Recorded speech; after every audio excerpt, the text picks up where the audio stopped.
Stop this madness in the name of your king!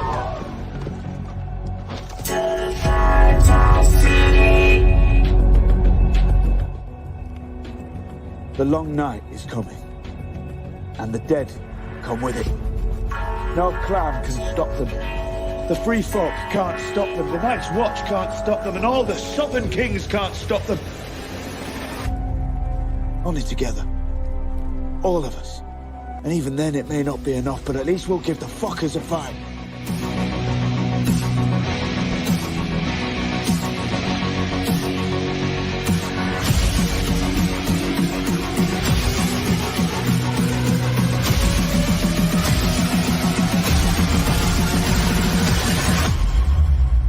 Hello, my sweet summer children.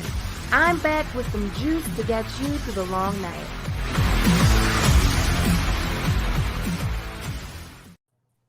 Hello, sweet summer children. We are back with another episode of Direwolfcity. Sorry, we're a little bit late, but we couldn't help it. So we're here today to talk about the old gods, the Weirwoods and the Riverlands, and the Ghost of High Heart. So for the month of October, we decided to finish it off creepy. So there will be no voting tonight because next Sunday we're going to be talking about the witches of Westeros. And then on Halloween, we're going to be talking about Valyria and the secrets of Valyria and the fireworms and the dragons and all of that stuff. So, but tonight it's Weirwoods, and we have a super chat I'm going to answer right now. Arya Stark is the mood. Thank you for the super chat. New Direwolfcity fan here. Can I get a shout out to my mom, Renee, who got me into the books and show back in 2012. Her birthday is coming up. Of course. Happy name day, Renee. Thanks for getting your daughter into the books and the shows. And shout out to you too, Arya Stark. Yes, shout out to you. And, oh, yes. And shout out to your mom. Happy early name day. Shout outs to you and your mom. And also thank you for choosing us as, as something to listen to. Yes. Yeah, we always love having new viewers. Love it. So the Weirwoods, where are we starting? We're starting at the Dawn Age, correct? Yes. Yes. Okay. And get into it, girl. No, go ahead. No. All right, we're doing that thing again. We're doing the thing. You go. You go. You go. Okay, I'll go. I was going to say, okay, I'll start. Okay, I'll go. So in the North, or in the beginning of Game of Thrones, we learn about the Weirwoods. In A Song of Ice and Fire, we learn about the Weirwood trees. And they're one of the most, to me, mysterious things in A Song of Ice and Fire. And to me, they also seem connected to a lot more things that we're going to get into later, like the Faceless Men. And then Alicia has this whole theory, and Ara has this whole theory about the blood in the Riverlands being connected, all the battles and blood in the Riverland, the Weirwoods just feeding off of that blood. But the Weirwood in the Dawn Age, when the first men came to Westeros, the children of the forest, they started to cut down Weirwood trees, and the children of the forest started to want to kill them for cutting down the Weirwood trees. I thought you were gonna say wanted to fight. I'm like, I was about to say wanted to fuck them up, but then I was like, oh, I'm trying not to cuss as much. But anyway, they wanted to kill them. And the first men were cutting down the trees because they thought the children were using the trees to spy on them. Which they were. They were.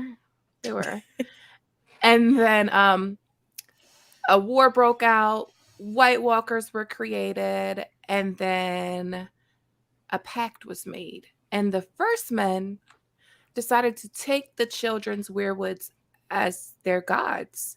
So whatever gods they had when they came over, they threw them aside and took the Weirwoods as gods. Now, for me, to convert your religion, I feel like you had to see some immense power. You had to see some shit in order to say, okay, I fuck with these whatever god I had before, I fuck with these now. Especially like in Westeros. Or you so have to I be have like afraid for your life. that too, because it's kind of scary, and we do see like the power that they're able to hold, especially like the green seers, skin changers, like actual tangible power. Yeah. Ara and I were kind of talking on the phone earlier today, and we do think we need to talk about the faith, like Mandy keeps pushing sooner than later. But Yes. you see devout followers of R'hllor, you see devout followers of the Drowned God, the old gods, all that other stuff, and you can actually see how these entities have some sort of power or something, some driving force behind these beliefs. But the faith, not so much. But the old gods, go ahead. You had a thought. So I kind of want to get into my little crackpot theory because it's like teasing all of it. So if you guys don't mind strapping in for a little tin foil for a second. All right. Let's go. So if it's not obvious, because I think we kind of all are on the same boat here, all the Weirwoods are connected. They're connected through their roots. And I personally believe way back in the days of yore, if you will, that as we know, we have our Weirwoods in Westeros. However, there is another tree in Essos. It is a black tree, and it has blue leaves instead of red. And that's the same tree that they use to make the Shade of the Evening, which we see in Dany's chapter when she's in the House of the Undying, taste and has very similar effect as the paste that Bran has that's made from weirwoods. So clearly there's something very similar to them. So my little theory here is I believe, if you guys are familiar with Lord of the Rings, there were two trees in Numenor. They were Laurelin and Telperion, and we know that George loves Tolkien, like who doesn't, honestly. But anyways, so I think that the original weirwood, like the OG weirwood, and the OG, I forgot the name of that tree, and I should have had this prepared already, but we'll say like the ebony tree and Essos are essentially two sacred trees. Eventually, through their root systems, more trees ended up sprouting out, as well as the roots going deeper and deeper into the earth, creating these caverns and cave systems. Some type of event kind of split the continents apart, like how we have in real world history, or how everything started in Pangea and then separated. And that's where we get the trees that are native to Essos, which are the ones that have like the black root, and then the ones in Westeros that have the weirwood root. And it also explains why on Skagos, which is one of very few islands that we know of that have weirwoods on them. Like, as we see, like the Iron Islands, Dragonstone, Driftmark, they don't have weirwoods. And a lot of that has to do with them being volcanic a little bit, and rocky, so like it just doesn't take root. So stay with me here, guys. So with all these roots and connections and caverns, I believe that these two trees, so like there's a central tree for each side, are the sources of the magic in the world. So the people in Essos, they magic off of that roots, where the people in Westeros draw their magic from the weirwood system of roots, which we know spans literally the entirety of Westeros for the most part, just based off things that we see in the like in the world book. There's a quick little quote I'm going to read to you guys, and it has to do with the Kings Beyond the Wall, the brothers Gendel and Gorn. So they say, it is said that in the woods they made shelters of leaves and wides up in the branches of trees, secret tree towns. This is talking about children of the forest and giants. It has long been held that they did this for protection from predators, such as direwolves or shadowcats, with their simple stone weapons, and even their vaunted green seers were not proof against this. But other sources dispute the greatest foes were the giant, yada, yada, yada. A giant's burial with obsidian arrowheads found amidst the extant ribs. It brings to mind a transcription of a wildling song in Maester Herrick's History of the Kings Beyond the Wall regarding the brothers Gorn. They were called upon to mediate a dispute between a clan of children and a family of giants over the possession of a cavern. Gendel and Gorn, it is said, ultimately resolved the matter through trickery, making both sides disavow any desire for the cavern. after the brothers discovered it was a part of a greater chain of caverns that eventually passed beneath the wall. Considering the wildlings have no letters, their traditions must be looked at essentially like, this might not be real. The Macers, and they constantly say stuff that isn't real that we know are real. So I believe, as we could see, like we have like the tree towns all over Westeros. I think that there are certain like nexus spots, if you will, of power sources within that amplify the magic. So you have like High Heart being one of them, Dial of Faces being another, Blood Cave is one. Yeah. The grove in the haunted forest that the Night's Watch say their vows at. I think the cave that Arianne was in, it has like that antechamber with all the carved faces. And I also think they have similar things in Essos as well. That makes sense. Just to riff off what you're saying real quick, 10-4. Amanda from Crowfoot's daughter, love her so much. She has a theory that the shade trees are actually weirwood trees that have been poisoned.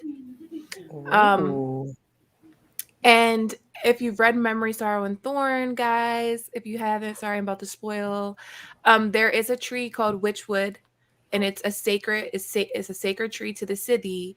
And Inaluki, the big bad, actually poisons the tree in order to forge the sword Sorrow. So I think there could be a parallel there.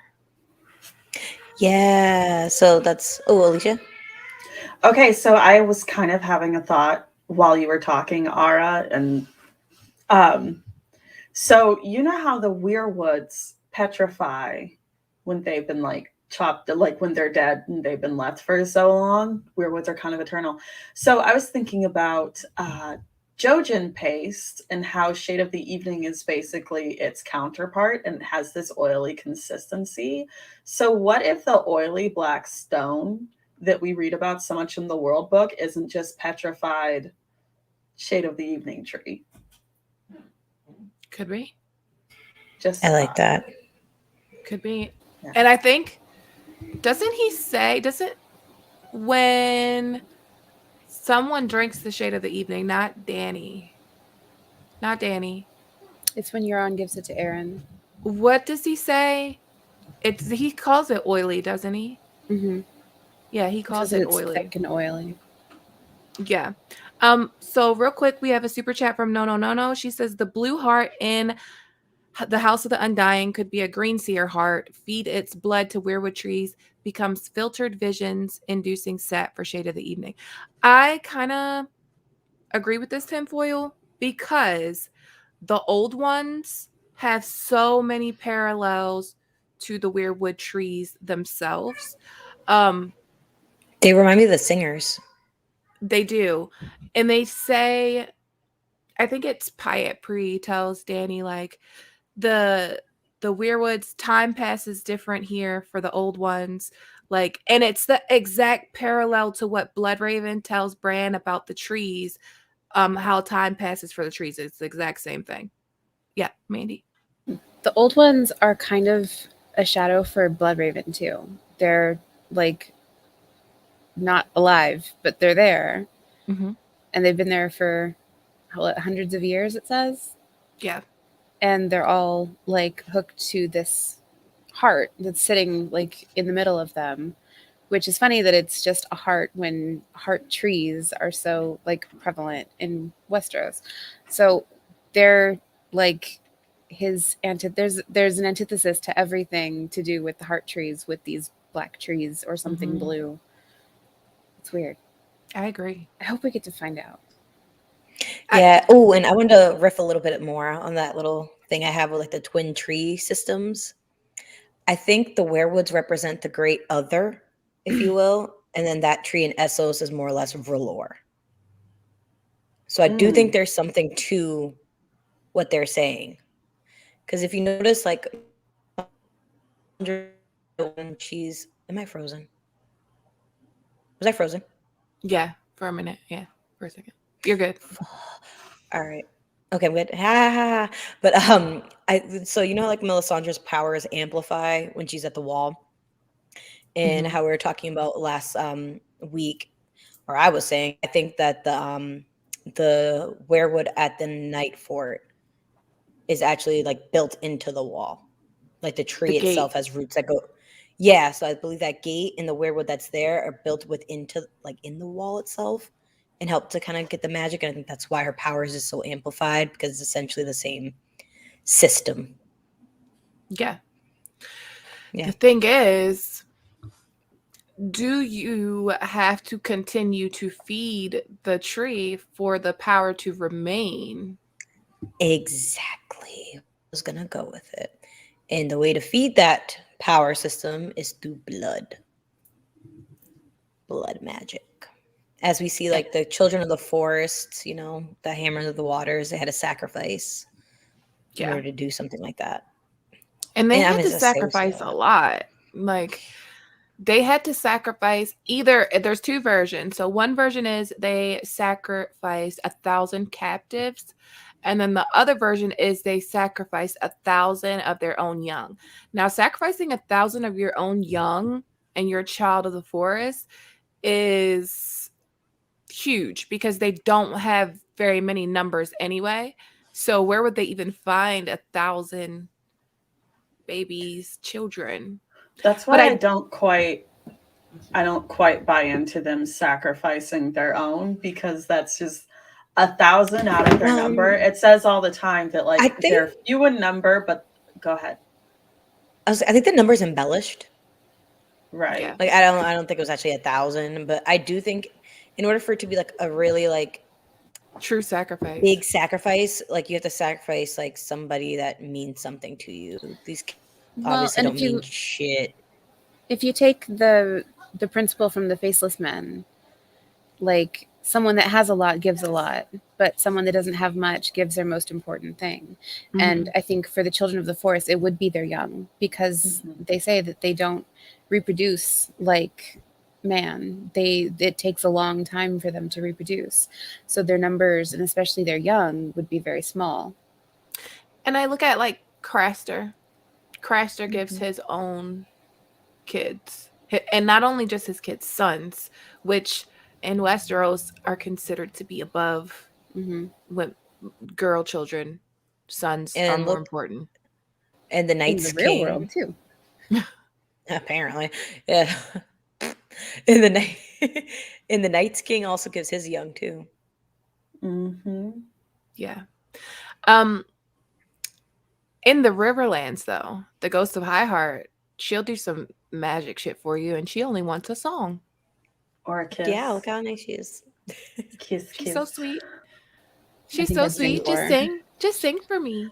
I think for her, the dreams already come. It's just that for her to, you know, tell about it, she's got to get a little kiss or a song.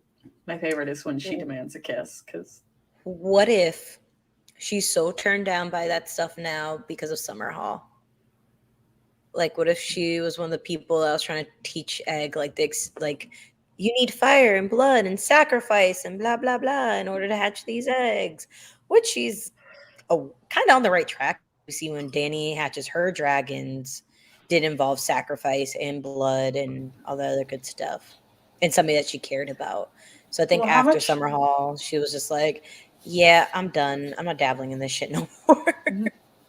Yeah. At least the power politics of it. Mandy? Well, I think the reason that their house words are fire and blood is because that's not what they bring, but that's what it takes to hatch a dragon. Mhm.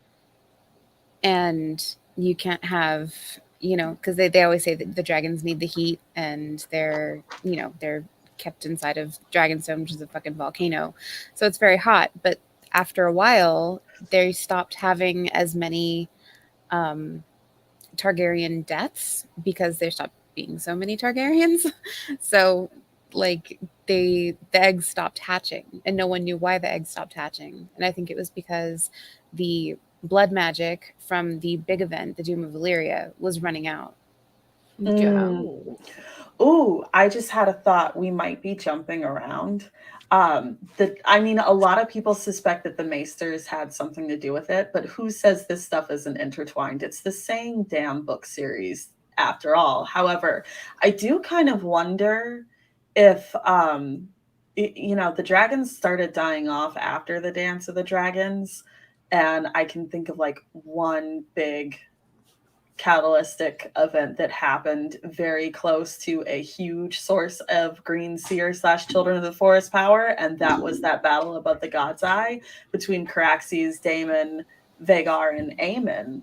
I kind of wonder if I wonder if somebody just... here has any thoughts on that. I wonder who might have any segue. So I just did a video. I put it out Friday about Daemon Targaryen's secrets. But I talked about the Isle of Faces possibly having the cave system. And I talked about how much of a sacrifice or how much blood sacrifice that Weirwood got that day when 2 dragons and 2 Targaryen princes allegedly died on the waters that feed it. Watch the video. But honestly, speaking of that tree, I wanted to talk about something. So Daemon slashes that tree like 13 times. It has 13 slashes in it, and it bleeds every spring. And he did that with Dark's sister. And we know that the children carved faces in all of these trees ancient ago times, before Valyrian steel was in Westeros. So could the children have had Valyrian steel before the Valyrians? Because those faces that they carved years ago still bleed. Like there's deep wounds almost on the tree, kind of like what Daemon slashes are. So I always thought obsidian was like an ingredient in Valyrian steel, and that's kind of like why it works against others. Right. Mm-hmm. I think that's what makes the Damascus in the Valyrian steel is the obsidian. So Sam says that the children gave the last hero a blade of dragon steel, or the last hero had a blade of dragon steel. So I think that is actually Valyrian steel. And I think they're the ones that initially created it. Ooh, like they work together. Yeah. Not with the Valyrians per se. But maybe like a predecessor to the Valyrians. Yeah, because you know how they say that there's always been dragons in Westeros, like before the Valyrians. That they say like the stone at the bottom of the high tower are remnants of dragons. Like only a dragon could have made this stone, the oily black stone. Right, and there's the Iron Islands too. In the Iron Islands, yeah. Mm-hmm. The throne. And there's that oily black stone is all over. It's in Sotheros, it's in Yeti, it's in Nath, it's in Ashai, probably. all over Ashai. Yeah. Like that's what like the cities are built of in Ashai. I'm telling you, it's petrified. Sparsely populated city. It's petrified non-Weirwood. Negative. Not the fused black stone, the oily black stone. The oily black stone, Yeah. Because the fused black stone is the Dragon Roads, right? Yes. Yeah. And the wall and Volantis. Mm-hmm. Volantis are some bougie bitches. They are. Well, owning people will do that to your pockets, I guess. And the size of your ego. Mm-hmm. That sucks. We have a super chat, another one from Arya Stark is a mood. Shall I read it? You shall. I shall. In your Ghost of High Heart voice. Please. God damn it. I know. Let me find my inner dwarf woman. Okay. Since apparently Weirwood out. No, see, now I feel like I'm mocking her. No, because now I feel like I'm mocking her. She asked for you to do it earlier. Arya Stark is a mood. Just know I'm not mocking you, baby. Okay? All right. Since apparently Weirwood arrows can kill dragons, How do you think Bland's chapters and his connection to the Weirwood network will change when Danny and Co get there? You're my Okay. fucking soulmate, bitch. You're my Love you. fucking soulmate. I love you so much. I didn't even pay attention to the question because I was focusing on the voice. Oh So- my god, the last note holding that was just Yeah, it was perfect. So Weirwoods, allegedly, Weirwood arrows can kill dragons. We don't have confirmation on this, but we do have in one of Bran's flashbacks, he sees Torrhen Starks.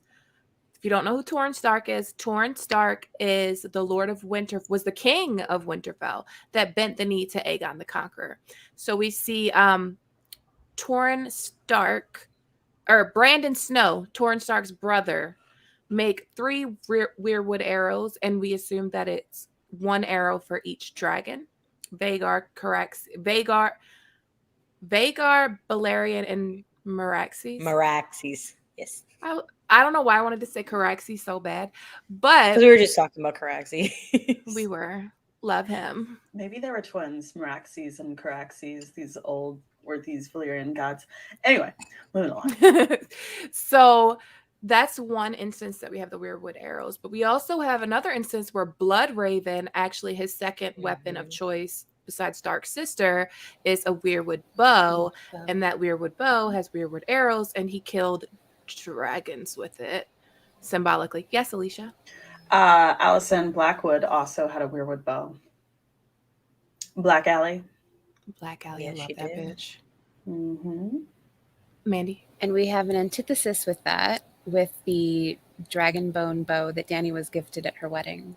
So it's almost like they're each other's bane if, our theories track, like something fused with dragon fire can wound a weirwood tree. In the same breath, weirwood stone, weirwood wood can injure a dragon. Yeah. Because it's the twin Go, tree Mandy. system, I'm telling you. And that's why both are representative in the House of Black and White as the balance. Yep. Each door. We're so smart and Let- beautiful. Since we're talking about the House of Black and White, Yes. Oh Can my we go God, there, yes. please? so I have this theory about Spill the it, House of Black girl. and White. Yeah. So when Arya gets there, one door is Love Weirwood, it. one is Ebony. So we're Sexy. automatically thinking about the Weirwoods. So we're automatically thinking about the Weirwoods, but we also know that there's a statue of the Weirwood there. But when Arya first puts on the face of the ugly little girl, I'm gonna read it for you because that's the only way I can make it make sense is to read it. So it says, then came a tug and a soft rustling as the new face was pulled down over the old. The leather scraped across her brow, dry and stiff, but as her blood soaked into it, it softened and turned supple. Her cheeks grew warm, flushed. She could feel her heart fluttering beneath her breast, and for one long moment, she could not catch her breath. Hands closed around her throat, hard as stone, choking her. Her own hand shot up to claw at the arms of her attacker, but there was no one there. A terrible sense of fear filled her, and she heard a noise, a hideous crunching noise, accompanied by blinding pain. A face floated in front of her, fat, bearded, brutal, his mouth twisted with rage. She heard the priest say, "Breathe, child, breathe out the fear, shake off the shadows. He is dead, she is dead, her pain is gone, breathe." So he tells Arya to shake off the shadows. Bloodraven tells Bran the same thing.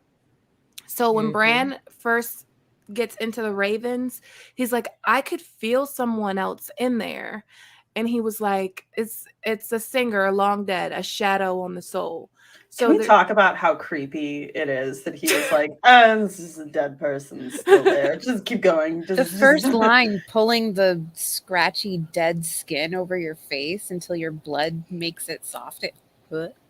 I mean, she did eat a worm out of his eye socket. True. So She's like, I no, think bitch, it I'm takes. just hungry. Honestly, I think after wandering around in war-torn Riverlands, it takes a lot to turn her stomach. Yeah. You know. Still, Oh, I yeah. think my line would be a dead person's face on my face. You Yeah, I think that would that's- be a hard line for me. You would think. The skin. Everybody has their Mhm. limits. Their That would be hangouts. mine. So I think that there is. I don't think they chose Arya. Like I don't think Jaqen chose Arya to be a warg because she did him a favor. Because becoming a warg and training as a faceless man and all that shit is not a nice thing for Arya to become. Like it's not like, oh, here, I'm gonna offer you this nice thing. No, I'm gonna offer you this awful thing. Like I don't think it was because she did something You for seem him. like you're going to be dead inside one day. Here you go. Yeah, that's Here you kind of go. like what it seems like. And I actually think that he saw something in her that he knew who she was. Like he's a faceless man. They know things. That's what they do. They know things. But not only that, like she would have like wolf dreams. Like one time when he came to her, like she was howling in her sleep. And I'm sure he knows what that means. So Mhm. I definitely think that all of it is connected to the Weirwoods. Like at the end of the day, the oldest god is the Weirwoods. They're older than everything. Do you think that it's possible that a lot of the faceless men could possibly be skin changers as well? Yeah. It's I do. basically Because- skin changing. It's essentially skin changing to a degree, and figure like the as we see like with the Varamir and I forgot the other guy, like they know John's like a warg just off site. They know a skin changer, like a skin changer knows a skin changer when they see a skin changer. Sorry, Mhm. and it was just the same thing 3 times. I hope you guys got that. But I feel like he sensed that with her and was like, "You got it. You can come to Yeah. camp." You could come in. Mandy? I changed my mind. I'm gonna save it for Oh, sorry. Valyria week. No.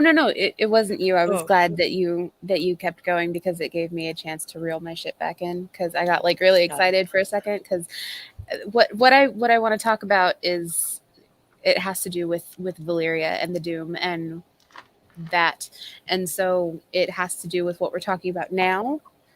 So I was gonna throw it in there, but I don't know. I'm gonna wait. No, you teased it. Now I want to hear it. It's too much. Ah. Okay, we'll throw it out there. We'll throw it out there, and then we'll reel it back in 2 weeks when we do Valyria. Okay, That's too long. so early last year, we were discussing Area and Balerion going to Valyria. Before you continue, that's the most fucking scariest story in all of It Fire is. and Blood. But It's go ahead. bullshit. I read it live to our Discord group, I think last Halloween. I remember. Okay, that's It was- appropriate time to do it because you're scaring people. Yeah. It was I really remember creepy a few and years loud. ago when it came out. At the time, I was like listening to it on audiobook, and I was leaning over and washing my hair with a little sprayer in the bathtub. And as he's describing the worms coming out of her body, I just remember like stopping to look behind me. It just, yeah. Her nether lips. Her smoking nether lips. The poor thing. As Rags is like, I know he's like, Mom, stop. I don't want to hear about the nether lips. not the nether lips. Okay. So we know that the worms are what Okay, sorry. is self-soothing with his squeaker. Okay, real quick story. After class last week, I'm letting him pick out toys from all these big giant toys. He picks a little lamb this big that he can fit the whole thing inside of his mouth and carried it around the store because he wanted this little tiny baby lamb, and that's what he's squeaking. Okay. So we know that the fireworms are what attacked Area and Balerion. The worms are inside of Area, and they did not attack her. They didn't rip her to pieces like they did with Balerion. They entered her body. And we know that the Valyrians were up to some really shitty magic before the Doom because the slaves of Valyria were magicked to be fireproof so that they could work down in the volcanoes and with like the magma where they were mining for minerals, right? So these slaves were basically fireproof working down there where the worms were. Now the worms have fucking faces. So, my theory is that Arya's body could not withstand the fireworms, and that was why she got sick and eventually died, right? Because she was burning up from the inside. But the slaves were fireproof. They were able to fuse with these worms. They were skin changing with the fireworms, and they're the ones that brought about the doom and made all of the volcanoes explode at once, because they were able to consciously, because the worms had their thoughts, they were able to consciously go down and create this explosion, this coordinated attack. And then those slaves, we know the slaves were the ones that escaped Valyria and founded Bravos.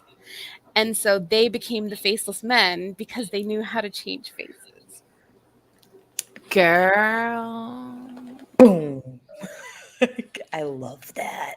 I need some of that I'm weed you shook. be smoking to open my mind. All right. I need I to have get to that say, vape. I mean, the I love theory this was idea. great. The theory was great, but she Oh, just pulled off oh, the cutest and little this- look while she was doing And that. this also explains love this. why some of the Targaryen babies come out looking like lizards, because they actually have the worm DNA from fusing with the Valyrians. What if those worms are like leftover like embryos? What if they were doing like some next level? I mean, they kind of were. They were trying to get dragon blood into their Mhm. populace. And so I they think did to a that certain by extent they were using... even experimenting on themselves. I think the Yeah. sphinxes that were the sphinx statues that were set up all over Valyria kind of spoke to how frequently they tried to fuse different species, make chimeras. And that kind of makes me think of, God, who said the sphinx is the riddle? Or the sphinx is the Riddler? Amen. Oh, Amen. Yeah. Amen. There we go. The Riddler, or the riddle, not the Riddler. Mm. Mm. Oh, actually, speaking of Mr. Amen, fun fact, in the World Book, which is actually behind Alicia and also casually next to me. Hello. It's behind me too, over there. Oh, wait a minute. Yay. Look at Hold that. on. Yeah, it's not Yay. mirrored. It's not mirrored. There we go. There we go. Okay. Mine's in Oh my wait, you got tablet.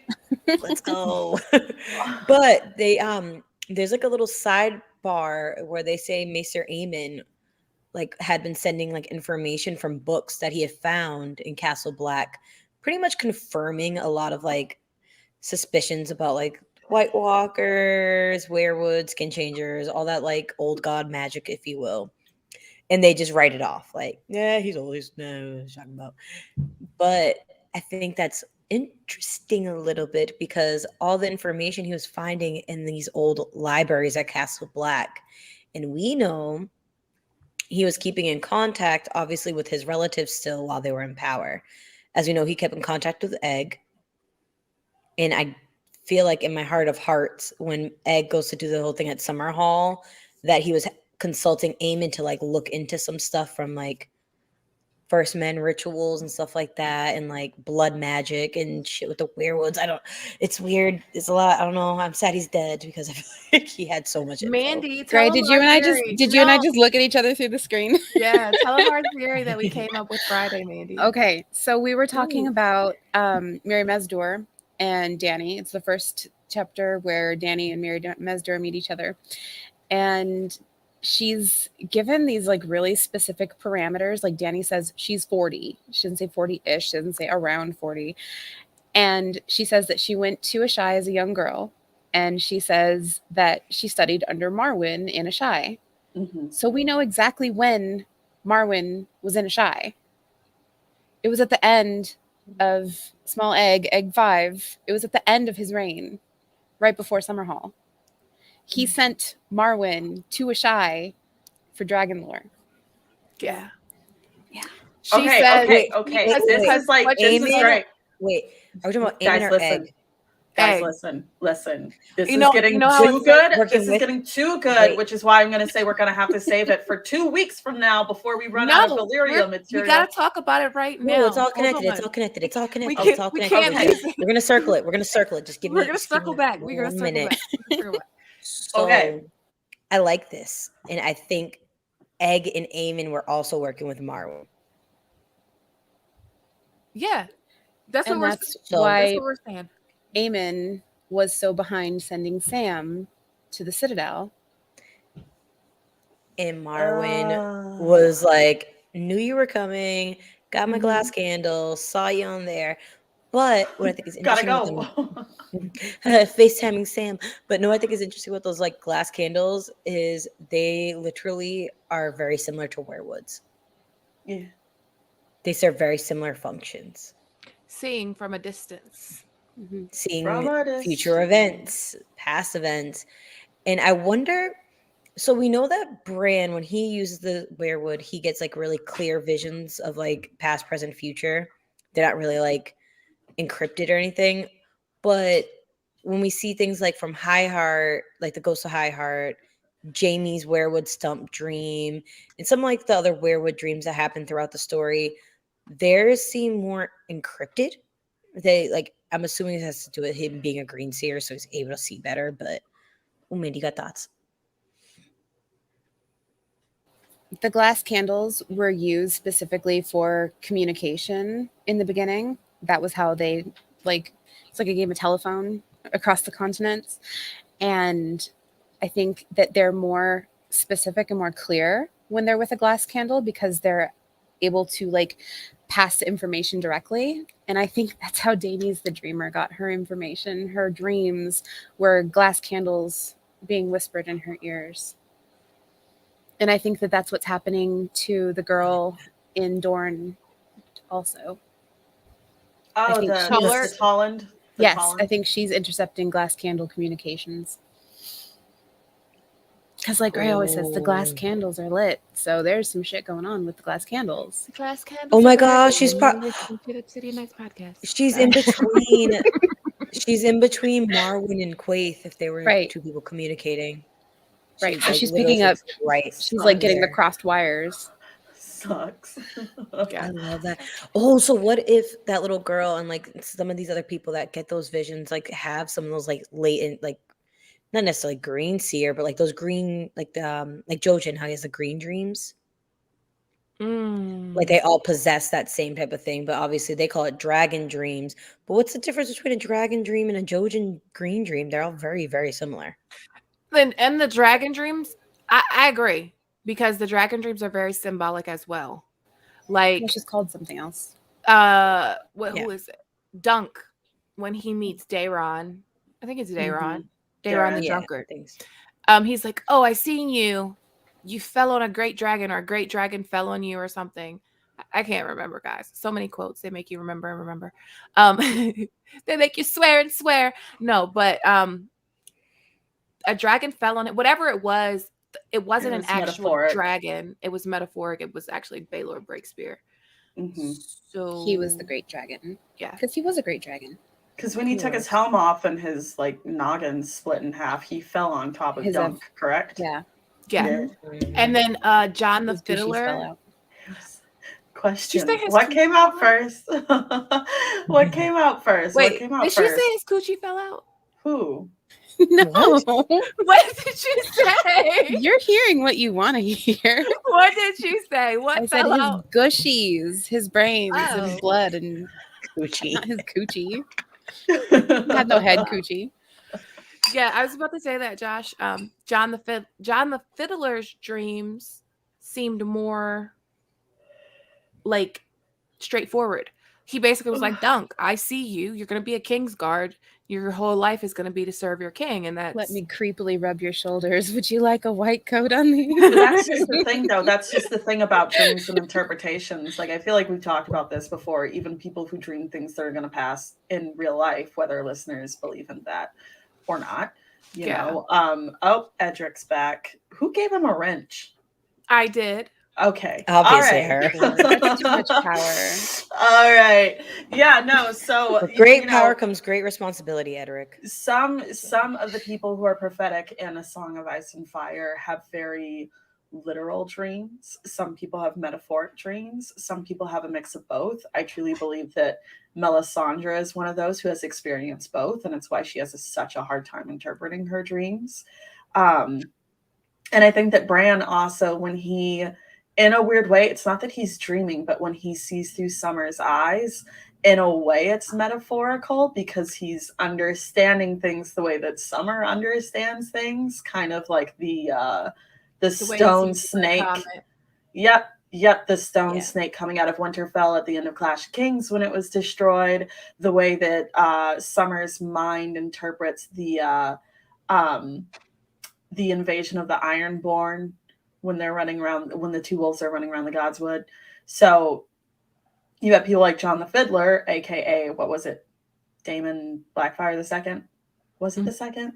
Yeah. His visions might be much more literal, whereas Darren, he knows his dreams mean something. It's just that they're so metaphorical. It could be that Hold they know how to interpret them better. Wait, that they're pause. interpreting better. Sorry, I just had a brain blast. Damon Blackfire, senior, not junior.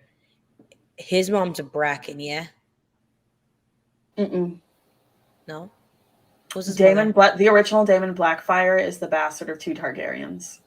Daenerys and Which Dana one's the one Defiant. yeah, Dana. Dana the Defiant, who was the Bracken one? Is that Bittersteel then? Yeah. Oh, okay, never mind then. Never mind. Yeah.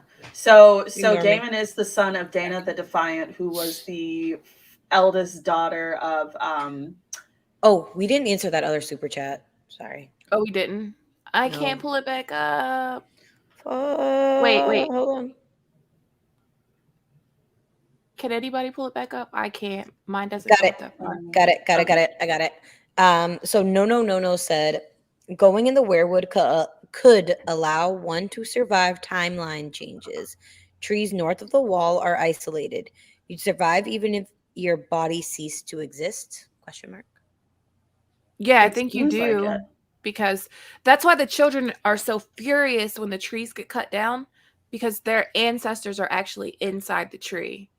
And I believe we see Varamir when he dies essentially kind of go into that Weirwood net thing. Yep. The tree. Yep. He does. And they tell Jojen, I think, tells Bran.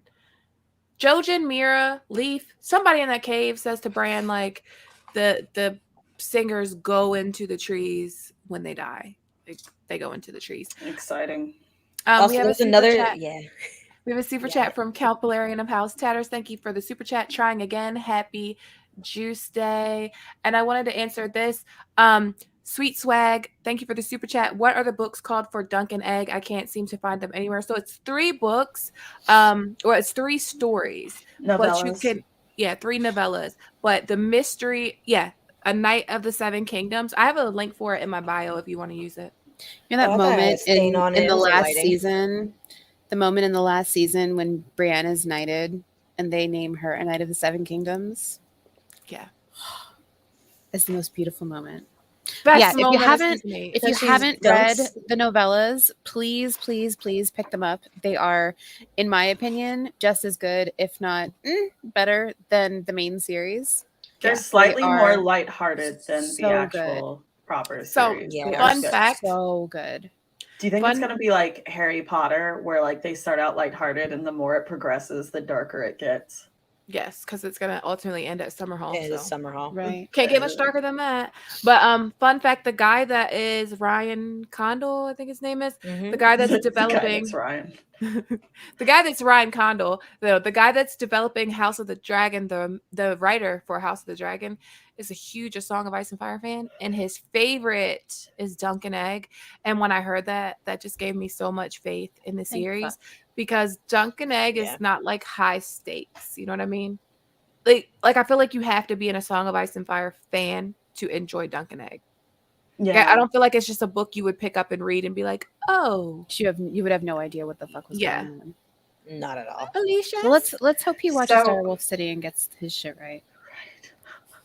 We've got so much information. And we would love to be extras, Ryan, if you're watching. Yeah, like wig consultants, anything. Except don't consult me for a wig, because all I will just tell you is that it should look good in the front. I don't know. I just complete your shit and fix it. Okay, so I noticed that we brought up a Bracken. So I think that's a good, perfect perfect segue for me to get on to y'all about going back to the Riverlands and the Weirwood, Yes. because we haven't even talked about specific locations in the Riverlands. That was a big segue. Well, Girl, I we just kinda- be talking. I We lightly just be brushed talking. them up when I was talking about my little nexus points, like High Heart and the Right. faces and Oh, stuff. Right. one Can thing, we talk? one thing I wanted to add You guys very suck. quickly. Mm. I'm sorry. Go ahead. I'll add it No, later. I was just whispering under my breath. You guys suck. Go ahead. Go ahead. One thing I wanted to add very quickly is Ara and I did figure out that the places that don't have Weirwoods don't have them for a reason, and it's because the root system can't reach from the original Islands. tree. The islands, the Erie, and Casterly Rock, because the mines have been dug all around Casterly Rock for when they were mining for gold. And so there's great big pockets of earth that the roots have been presumably blasted away while they were mining. Is so- there okay? There were a couple other than. Is there a Weirwood in Riverrun? Yeah. Mhm. Okay, I couldn't. And remember, it's 'cause I know funny. there were some It's funny castles because where there Catelyn says there isn't one. But then there is Yeah. one. Mhm. Well, I don't know. Is it in Actually- Riverrun or was that Old Stones? Where was that? So don't most I thought there was one in castles? River- I was like, don't most of the castles have a heart tree? a Godswood. It's have not the always. Godswood. It's All not have a always a Godswood. Weirwood, but they all have Godswoods. Because, like Yeah. in King's Landing, they have a Godswood, but they don't have a heart tree. The heart tree is a different kind of tree. Mhm. Yeah. Yeah. There is a tree at Casterly Rock, but it's like real withered and twisted and dead. It won't grow. It's Won't grow. like tiny Yeah. and stunted. So and dead. speaking of withered and twisted and won't grow, back to the Raven Riverlands. tree. Raven Tree Hall. Yes.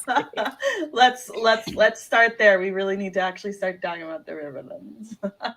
So, what do we think killed that big old tree right in there? What do we I think think a it bracken. is? A bracken did some shit to that tree. But I feel like the brackens are too fucking stupid to really know what they're doing. And what's on top of it, it had to be a pretty central location because the ravens keep coming back to that tree. That We Weirwood's just turning talked black, about- right? The Inaluki thing, like the poisoning of the tree. But how would you suppose they poison it? I think it. No, no. Girl, I was gonna say probably with some type of war. I think the Andals probably did it. What if they poisoned it with Shade of the Evening? Ooh. What do you think would happen? Oh, no, rabbit trailing again. I was gonna, no, I'm not gonna, nope. We're gonna stay on track. Like so they try to like cross pollinate it, like the trees, and it's like, oh, this shit's not gonna work actually. Maybe they were just drunk and they were like, a little for me, a little for you. And Ooh, I both was gonna say- had- Pouring out some shit for Not- the dead homies. Yeah, not sure how they would poison See it, you but I at could the see. crossroads. And I'm gonna miss everybody. Okay, I'll stop. I was gonna say, I think the purpose of poisoning it was kind of like the same reason why they were chopping the trees down in the first place, which is to prevent people to actually use them to see. Mm. I know that sounds super exciting, but that's just like No, I agree. I think it was for the name to be House Blackwood, the tree had to be black or turning black years ago, like when they took their name. Yeah. That's why I think it's when the Maybe. Andals probably showed up. Listen, 'Cause didn't the Brackens are Andal descendants, right? Yes. Yeah. And the Blackwoods are first men. Yeah. Yeah. The haters. Yeah. That's who it was. So the Blackwoods claimed that they owned the land that the Wolfswood was in before the Starks did. So the Blackwoods might have gotten they claimed that they lived up north first, so they might have gotten the name Blackwood from a really dark forest. I don't know, or really dark trees. What if they're like the opposite of the Manderleys? Like they did a swapsies. Mm. Well, I mean, They were driven out. I think it is that. Essentially, I think the like Blackwoods not necessarily like they swapped literally with each other, but like very similar how the Manderleys went from the Reach to the north. The Blackwoods could have went from the north to the Riverlands. Yeah. I'm pretty sure the Blackwoods did start up north and were driven out, but I'm gonna just do a little Google search real quick to verify. Cool. And Arya Stark, thanks for the super. Arya Stark is in mood. Thanks for the additional super chat. Thank you for joining us tonight. Hopefully, catch up on the rest of the stream tomorrow when you get out of work. And we also have another super chat from Jason Milton. Hey, Miss Gray, I love your shows. I just want to know from you all, where is Mushroom? There is no mention in the House of the Dragon about it. I know Ara's praying for Mushroom. Like Yeah, she's I'll be really sacrificing to the upset. old Me gods too. for Mushroom. Mushroom was And Yeah. we all actually want Mushroom, but I'm not sure he's going to appear. If he does appear, I maybe think- not a speaking role. That would be I like think leaving out Lady George is- Stoneheart. Like George is involved. Like you could just a cameo. That's all I need is a cameo. Just put him in the back Mushroom was juggling. super important to the story. He is, and He he's had the all the first-hand tea. account we have. He's like one of the Mhm. first-hand accounts we have from Fire of Blood. So I'm like, Yeah. if you're gonna put the Septon guy in there, you gotta put Mushroom. You gotta. Maybe he has too Two much. things. Two things. You might not like the first one that I'm going to say, but it just occurred to me that as much as we love Mushroom in the books, he might not be necessary because it's going to be filmed from the perspective of the characters instead of like a historical point of view where Mushroom having all that tea. Second, according to A Song of Ice and Fire Wikipedia, the Blackwoods are an ancient house descended from the first men. Family traditions state that they ruled most of the Wolfswood before being driven from the north by the kings of winter. So it is a reverse Manderley situation. And then they Yeah, settled because in the that's the Riverlands. land that the Manderleys have right now. Yeah, and this is before the Andals came along, so settling in the Riverlands wasn't like completely like And figure that's not going too far south. It's like just kind of south of the neck. I you're believe still Raven keeping Tree in Hall Weirwood is in territory. between Riverrun and fuck. It's like a little north of Riverrun, I believe. It's in Greg, the So- middle. could you highlight the message from Kolnitsky, please? It says George R.R. Martin as Mushroom cameo. I need that so bad. Oh my god, I actually love that. I Like they need could do like that. like the tech that they use for like Lord of the Rings, where they took the actor that plays Gimli, who happens to be the tallest actor, and make him a tour. I want that.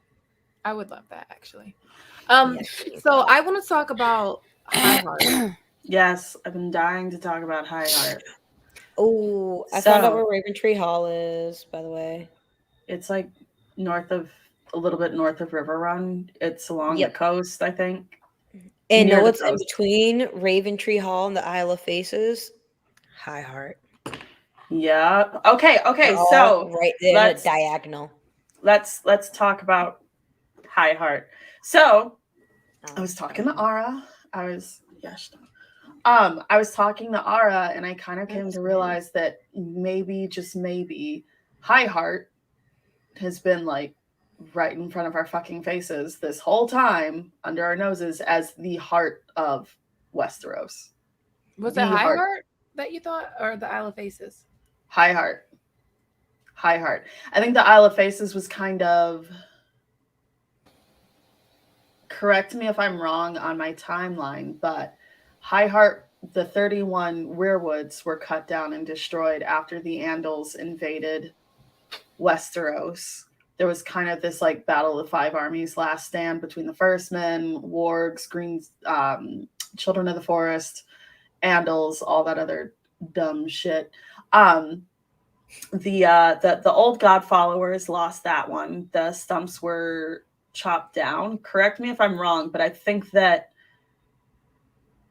Isle of the Faces kind of like became like Isle of the Faces was there before High Heart was destroyed. Don't get me wrong, but I think it was just kind of like where a pact was made. I think that High Heart, once it was destroyed, by default, the Isle of the Faces became like the next most powerful. Maybe Henge. Oh, kind of like how the faith went from the what's that shit called? The place that Magor destroyed. Bitterrich? Like they had No. there was a sept that the faith used Deceptive to be based. remembrance. Stony Sept? I think Sept of Remembrance. I think that's it. Yeah. The one that Magor the ended one up like after he's Rainy. like, yeah, after the Mhm. trial of 7, and he's like, all right, well, I'm really gonna finish you guys. And then they obviously eventually build like I think like they go to the Starry Sept for a little bit before they come back up to the Sept of Baelor. So maybe that kind of being like within a similar vein where it's like they normally would go to High Heart, but after High Heart got destroyed, they're like, all right, well, the Isle of Face is a little bit more secure Mm-hmm. The and only harder to reason get I, to. the only reason I think, think the Isle of Faces is their main headquarters and always has been is because they have like a secret order there, the Order of the Green Men, that like protect those weirwoods and take care of them. I think that's right. So- I don't know. I don't. I think that's actually a remnant of the Pact. Yeah. The Green Men.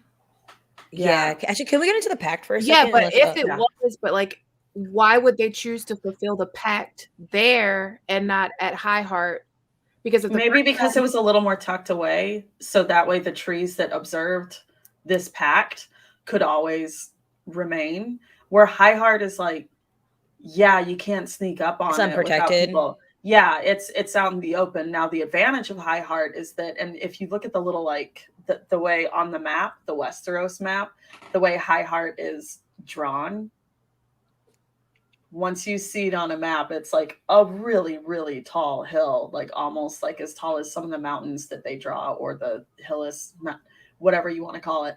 But I feel like it's impossible to sneak up on someone who's on High Heart. But other than that, like if you're not looking for the element of surprise, if you're trying to invade, you're gonna fucking invade it. But would they, if it's on a high hill, would they be on it or inside of it, like Blood Raven's cave? I think it's on a high hill, but I don't think it's just like this. I think it's a hollow high hill. A hollow hill. I think it's like- a hollow hill where there's like a cavern and stuff. Mandy, you have something to say? You like hand up. Just a quick description of the hill, because Alicia is talking about how it's like unreachable. Anyway, the hill is considered a safe place due to its relative height compared to the very flat surrounding land, making it nearly impossible to be approached unseen. And then we have this quote where we know that a bunch of the children of the forest were slaughtered when the Andals came over, and they say that the people who live around it avoid it because it's haunted by the spirits of the children of the forest. And even though Thomas Seven says no harm can ever come to those who sleep here, like you're totally safe here, it says this place belongs to the old gods still. They linger. Alicia should be reading this. This place belongs to the old gods still. They linger here as I do, shrunken and feeble, but not yet dead. So that's another. So that's another, like reiterating that even though their bodies are dead, that they are still here inside these tree stumps. And it's funny to me, there's 31 because I'm doing all this stuff with numbers, and it's like opposite of 13. And I've got 13s everywhere, and that's the first 31 I've seen is the 31 stumps. You know, I tried to pull your little strategy in the search of the search of Ice and Fire, and I just put in 31, and my results were not as exciting as when you plugged in 13. Like, not exciting at all. So maybe 31 was George's way of being like, y'all are gonna go nuts about this.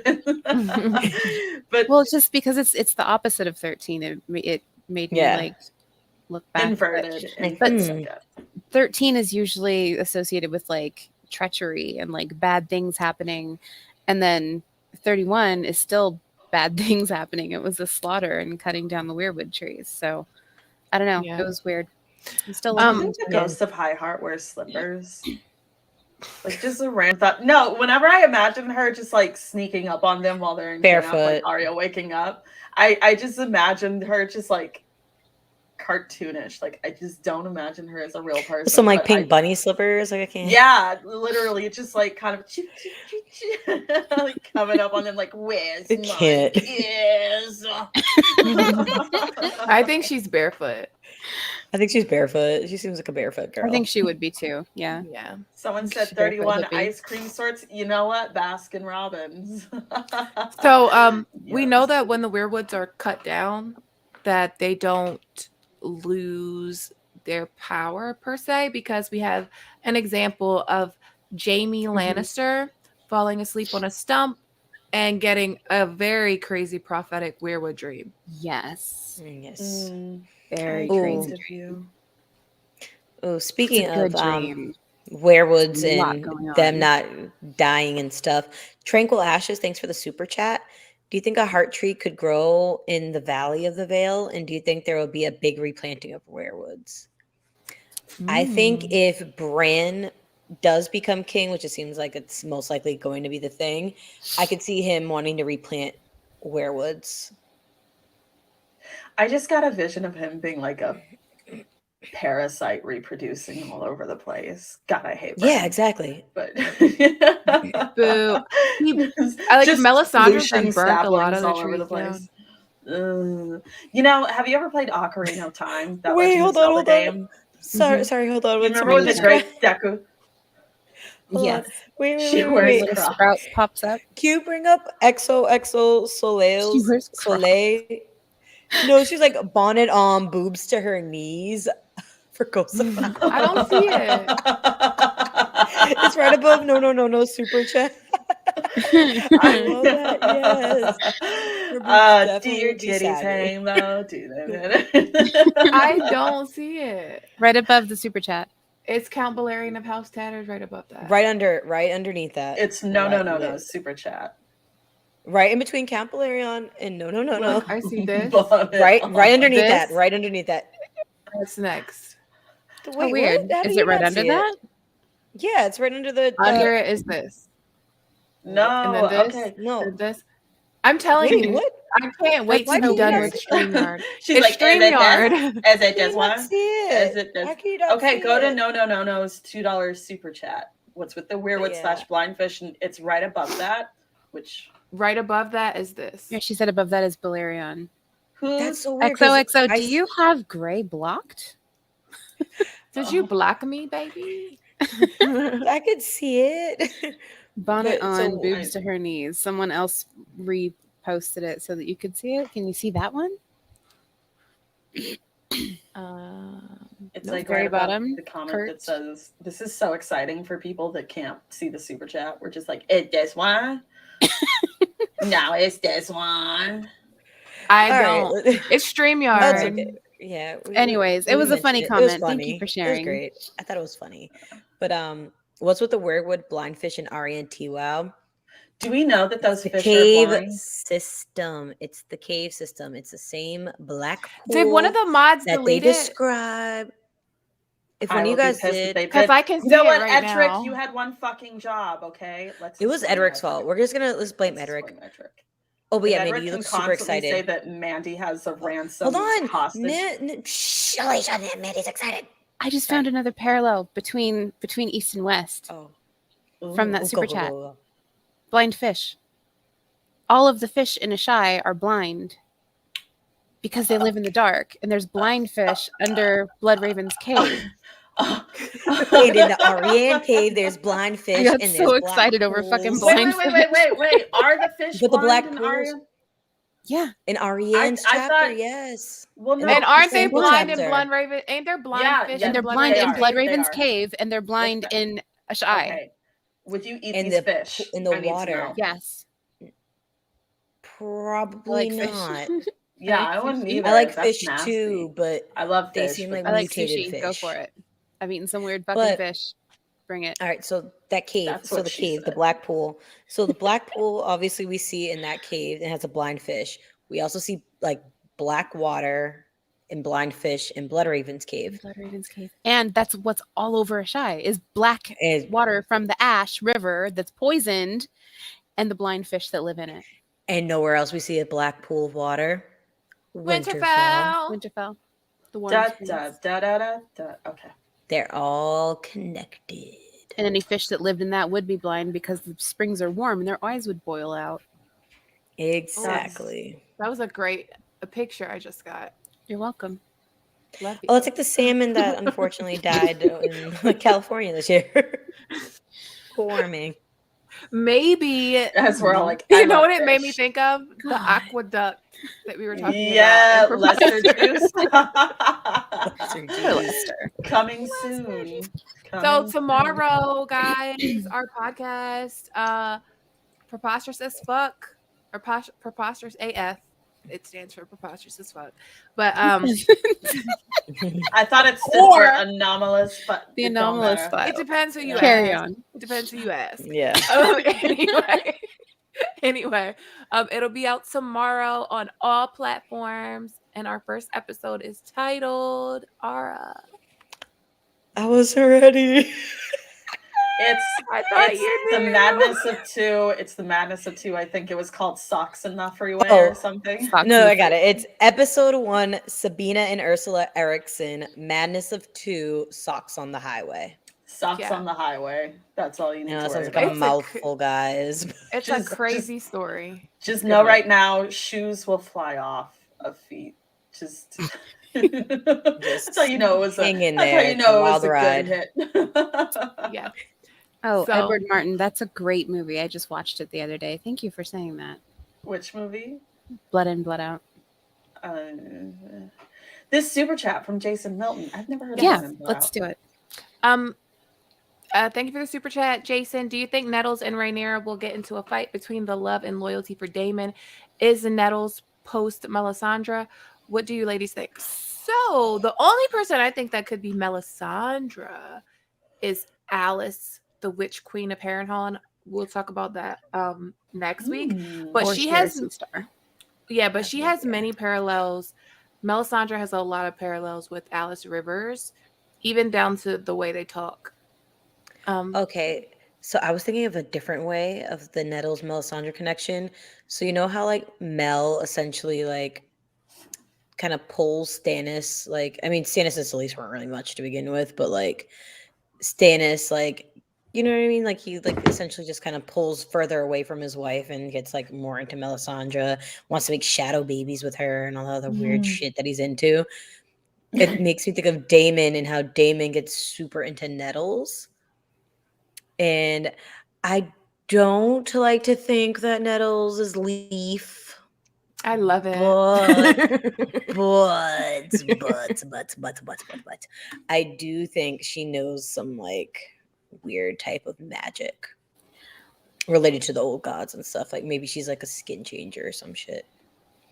Gray, we touched on Nettles during our Obsidian Nights chapter 2. How out of place is it that in Lazarine, or is it that place called Lazarine, or is that the Lazarine people? The Lazarine village, people. the Lazarine people. Like they have all of this, like everything's all brown and whatever. Everything's like mud hut, and then in wood. their temple, they have this white marble, blue veined altar. And the only time we hear of white, blue veined marble, it's in the veil. It's in the veil. And then they worship these sheep. So me and Mandy were like, worship these sheep. So That's me and Mandy, weird. They do though. So what Mandy, if? tell them what we thought. What if They do. Nettles, The sheep people, the lamb people. What if Nettles and Sheep Stealer fucking flew out from the veil? And they're like, holy shit, look at all these fucking sheep. And then they stayed there because Sheep Stealer was so fucking hype over all these sheep. And they're That just like, reminded me of the little girl that's like, look at all these chickens. and they're like geese. Yeah. But no. What the fuck is that marble doing there? It's in the middle of Essos. Nettles brought it from the veil. They worship her. They're just like carting around a big marble slab. She's like, this is flying mine over now, the narrow thank you. sea. She's like, look, sheep stealer, look at all the sheep. But the only time we hear about blue Oh. veined marble is in the veil. And what the Yeah. hell is it And- doing around all these sheep? Isn't Mary Master a Lazarine person? Yeah. The one that studied in Ashai and then came back. Yeah, so But she's bringing back all kinds of stuff like connections and knowledge. But So if say that Nettles thing is right, obviously Nettles would be long dead by that point. But if they still Unless have a she's reverence Leaf. for this, dragon lady, that maybe they have like their high priestess, like it's usual for them to kind of like maybe venture out to a shy or something like that to learn more I about told like this MJ. revered deity, if you will, that's Nettles. That's I- cool. She has like 2 little fates. I told Nettles. MJ I like that for her. Nettles is on the Shira Sea Star makeup routine that she bathes in blood to stay young. Yes. So who knows? She might still be alive. Maybe she's Quaith. Who knows? So we have a super chat from John Pierce that says, as long as the fish don't stink, let's eat. Yeah, we'll Thank just y'all pop for the out. comment. Just pop out their blind eyes. We have another super chat from Lance Williams. Thank you for the super chat, Lance. Just wanted to show you ladies love. Thank you. Gray thinks Nettles is Leaf. LOL. There's evidence for it. Shut up. He said Damon over Honestly- here sticking his pee in a plant. He's I terrible. think Nettles is Damon's daughter, not his lover. I'm Yeah. sorry, it's gross. If she's his daughter, it's gross that he's naked in the bathtub with her washing. He has children. Okay, with his miss. niece. It's in the fantasy universe. I'd fuck my brother, but oh no, bathing with your daughter mean, is just over that okay. line. We Well, never do hear wanna about bring up- dads no, and daughters. Can we go getting back? married. Can we go back a few episodes when you were like, if I lived in Westeros, I wouldn't have no morals. But now you have, okay. I just want to know. I get to ride a dragon. Even I by need to- Westerosi standards, it's weird. I need to know where you Westerosi draw the line. standards. Let's just establish. I'm making you a t-shirt. I'm making you a t-shirt that say my Westerosi standards are different than yours. Even by Westerosi standards, you never hear about a daughter like. What was it you told us? I'm tired of y'all putting real world standards on fiction or Westeros. Or look. I'm not defending daughter fucking in any universe. I just need to know if you're going to keep the same energy from instance to instance with all this Westeros. We need to move on. I'm making myself uncomfortable. It looks like we have a super Anyways, chat from Ibby Libra. Yeah. Pull it up. First, we have to thank Michael James for the super sticker. Thank you, Michael James, for the Thank super you, sticker. Michael James. Thank you. Hey guys, wanted to show love from Australia. Super excited when we get into Essos and House of the Dragon. Yes. So let's tell them the plan moving forward. So for the next 2 weeks, next week we'll be talking about Witches of Westeros. So Witch Queen of Harrenhal, Melisandre, Shira Sea Star, Ghost of High. We'll probably still talk about Ghost of High Heart, Maggie the Frog, Miri Mazdor, all of the witchy witchesness. And then Sunday we're gonna be doing Valyria. On Halloween. All the secrets of Valyria for Halloween. And then going into November, we're doing family and friends. So the first week of November, we will be doing the Blacks and the Greens from House of the Dragon with the Girls Gone Canon podcast, Chloe and Eliana. So that's going to be a lot of fun. I'm so excited for that. Yes, the DWC and the GGC crossover event you guys are waiting for. Yeah. I don't know why I said it in that like voice, but yeah. And we have plenty more planned for you guys for the month of November and December and going forward. So we also have another super chat from John Pierce. Stellar content. Thank you. And another super chat from MG. Had a chance to watch through the back catalog, and it's been great to see you ladies grow. Keep up the great work. Thank you very much. We're going to talk about him too because he's a wizard, Alan Makoro. We're going to talk about him. You're a wizard, Harry. With the witch. You're a wizard, Harry. I love Makoro, and I have a whole thing about him that I want to share with you guys. So I'm excited about that. Yeah, nice. Ooh. So let's get back to the Riverland. That's what I was was gonna going say, to lead into. There's some people in the chat that really want me to say wet ass pussy in my Ghost of High Heart voice. I've seen it quite a bit, and I'm going to save it to the end. So, Oh, dang. I thought we were going to get it now. yeah. But so speaking of the Riverlands and all the other good stuff and the old gods. So with the old gods and the Riverlands, we have a very significant event that happens in Westerosi history. Hi. It's our nephew. Oh, baby. He's waving. Oh, baby. Tell him we love him. They said they love you. Tell him we love him. He's like, I just want to put my finger up to the screen and be like, don't cry, baby. Don't cry. Oh, babe. We love him, our little podcast nephew. He's like, Oh, I don't care that you love me. Leave me alone. Give me my mom. Oh, baby. I love him. Okay, what were we? Oh, yes, getting there. What's your theory, Alicia? This was your idea. Oh, wait. So just tell us your theory. Why are you yelling at me? Why are you interrupting me? Sorry. I was going somewhere. I thought. Go ahead. Mercury retrograde. The last day. I hate it. We go straight tomorrow. Spoken like a two-faced fucking Gemini. Right? Oh my god. Okay. Anyways, go. Back to what I was saying. Sorry, guys. So, very important event that happens in the Riverlands, and that is the Pact. Yes. Which I believe happened at the Isle of Faces because that just makes the most sense. So this is where I'm going to get into a little bit more tinfoil here and how this all relates to the Riverlands, old gods, blood, and all that jazz. So I think the pact was not just between the first men and the children of the forest. I actually think it was a pact between multiple different factions, aka the children of the forest, the White Walkers, and the first men. And essentially the point of that was to divvy up the lands and also some consolation prizes along the way. So said divvying up, the White Walkers obviously took the lands north of the wall, and they helped construct the wall itself, because I figure that's where all the ice magic is coming from and shit.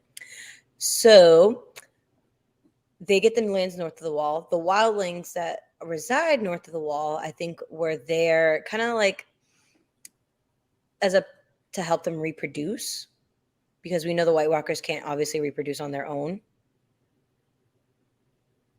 And so the land south of the wall would go to obviously the first men, and the children would take the Hollow Hills, Deep Woods, and go kind of like underground into their secret tree towns. The giants would also go north with the White Walkers. But I think the Order of the Green Men was established to kind of uphold the pact and keep an eye, obviously, on the Isle of Faces, but also to make sure like everybody was doing what they're supposed to do as a result of these like peace terms. Because essentially, like, what would stop the White Walkers from completely decimating everybody?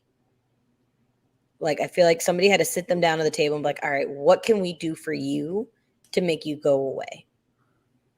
So, and I think sacrifice is their thing. They just want people sacrificed to them. So they with that said, why would they suddenly be making their move south again? Because they weren't getting the sacrifices that they were promised. Ooh. Do you think the pact was broken? The treaty was broken.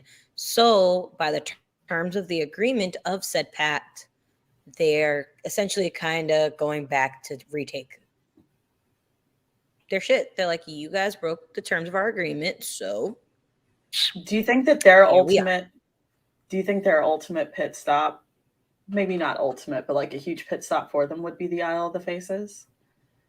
Because if you think about it too, the Isle of the Faces is like, I don't want to say it's so close to the Trident where we all kind of theorize like that final showdown is going to, oh my God. I just, okay, sorry.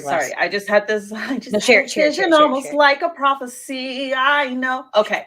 Got some wicked in there. What if Dany takes out the Isle of the Faces as like a, oh my God, what if the Isle of the Faces is like the source of White Walker power as well?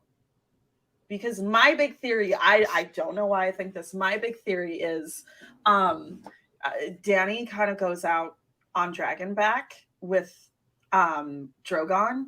And I think she kind of like, I hate using the term kamikaze. Like I feel like I need a better phrase for it, but I'm so sorry if this sounds ignorant, but for lack of better words, like basically like dive bombing a certain area. What's that? If you watched I can't even reference to this movie because I don't like it, but The Last Jedi. Have you ever seen The Last Jedi? Admiral, okay, all right. So for me and Mandy and whoever else is in the chat that knows what I'm talking about, when Admiral Hodor, not Hodor, Admiral Hodor, the shorty with the purple hair, she ends up essentially sacrificing herself and has her Star Destroyer go straight through another one and at light speed and literally splinters it in half. So like it's essentially like going kamikaze, but like without saying that. So should we call it the Hodo? Hodo. Should we call it the she Hodo? Can somebody tell me, is it Hodo or Hoda? Like Kathy Lee. Holdo. I don't know. Holdo. See, There's an L. Holdo. Like Holdo. Someone said Holdo. Yeah, Mandy said it too. There's an L. I was missing the L. I'm gonna be honest. I've seen that movie one time because I'm not a fan of it, but that's besides the point. Wow. So I've seen all of them many times. Yeah, that's just the one that I'm all like, about the original and the prequel trilogies, and I don't want to poo-poo on anybody that loves the sequel trilogy. I just probably will never get around to them because I just do not have interest. In my mind, I'm good with the you're not previous missing anything. 6. Just you're not missing anything. Yeah. Except that one reference. You can go YouTube it. Holdo was her name. The Holdo maneuver. We will call it the Holdo maneuver. I do think that Dany kind of decides to sacrifice herself. Probably, I mean, taking out. What if it's the Isle of the Faces? What if there's something about the Isle of the Faces that, what if there's something about the Isle of the Faces that like is a power source for the White Walkers? However, there are parts of me that kind of wonder if they have, like, not to bring up as Edric Storm put it, mothership trope. But go ahead, Mandy. So if the Children of the Forest did create the White Walkers like they did in the show, I'm not saying exactly like that, but if they were the ones that created him, a good place for it to happen would be on the Isle of Faces. Because of the Weirwood net available, the bloodshed that constantly feeds the root system on the Isle of Faces, and just the actual like population of the Children of the Forest there, it would be a good place for a transformation like that to occur. Mm-hmm. So it could be like something that needs to be destroyed in order to destroy them as a whole. Mm-hmm. Or honestly, make them go night-night again. Yeah, come up with a new term. Honestly, I think the only way to really end the others is to literally end that whole Weirwood net system. Like to completely upend that whole source of magic completely. Because I feel like it's at that point where it's like, if you do not destroy them utterly and completely, they never really will go away. They're kind of like the White Walkers are like the herpes of Westeros. Like you can treat it, it will go dormant for a little bit, but it's always going to come back. Use protection. Dragon Fire is your daily Valtrex. Exactly. What would become of Bran then? Because I mean, we're pretty sure Bran is going to become king of Westeros. No network he becomes system. Useless, and they realize that was a stupid idea. Becomes as pointless as every past king has ever been. Get some Job from Arrested Development. I've made a huge mistake. Speaking of Bran, we have a super chat from Sydney Taylor. Who do you think will rule Westeros after Bran dies? Also, isn't House Targaryen going extinct once Jon, Arya, and Sansa die? Yes, Alicia. I don't have an answer for Bran dying, but I do want to address House Stark going extinct. I don't think that Jon's going to carry on the Stark name for a couple reasons. If he does claim his northern heritage, he's going to stick to Snow. Also because he is also a Targaryen, and I think he's going to go beyond the wall and become eventually king beyond the wall in like an epilogue or something. But Sansa, I just don't see Arya marrying all that much, but if Arya or Sansa were to get married, there's precedent for them to carry on the Stark name. So it could live through them. Also, we don't know that Rickon's going to die yet. So at this point in juncture, Rickon is still a possibility for carrying on the Stark name. House Stark could always go on like the way Catelyn wanted it to, with like fucking third and fourth The Vale cousins kids. from the Vale. I was gonna say I know with it's these not. Stark kids, with Sansa, unless she marries somebody higher in ranking than her, which is very few options realistically left on the board. She's And already if burned through them all. and knowing that, yeah, seriously, but with Sansa and her experience, I don't think she would marry somebody as powerful as her. I really think she'd marry somebody kind of like that she can control a little bit more, just after being in Littlefinger Cersei boot camp. Yeah. That she's going to want somebody she can manipulate and kind of hold that power over. So I just, from just the way Sansa is, I don't see her not wanting to like mother children and like carry on that Stark name. Like she, especially like in this society, like they see that as like their duty is to carry on their like the family name, which is why Tywin is so butthurt about his children, because besides Cersei, she's the only one who's doing what she was supposed to do. But well, and Jaime technically, but that's besides the point.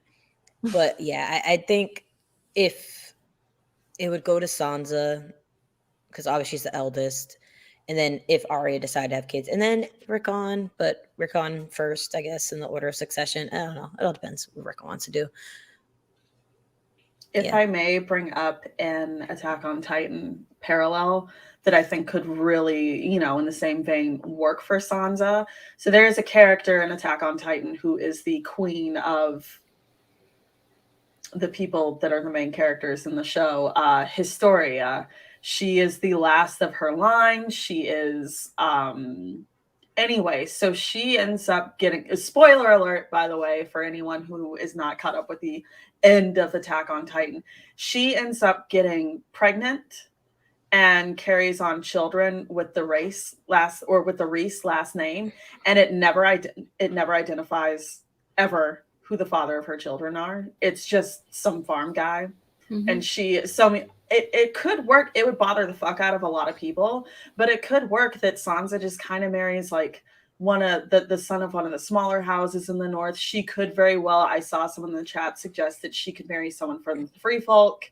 It doesn't have to be this like big important character. I'd like her to marry Edric Storm. But not our Edric. No offense, Edric, but like be real Edric. Because then it's Ned and Robert's wish finally coming true. Like, I have a daughter, you have a son. Let's join our houses. Blah blah blah.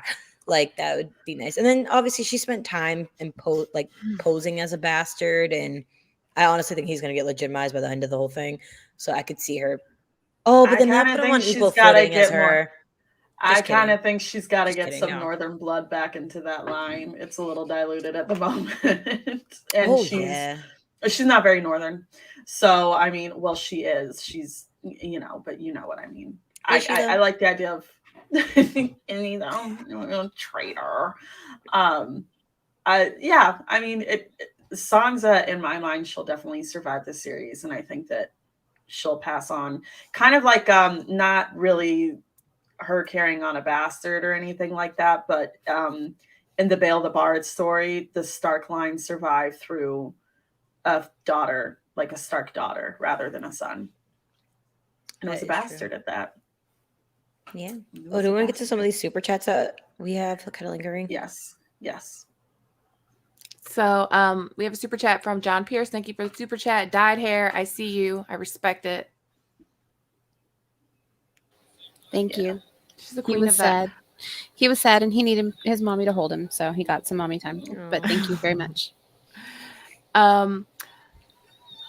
Thank you. No for the super chat. The others allow the free folk to exist, so can kill them and raise whites when the time comes to march south, like leaping from their big garden.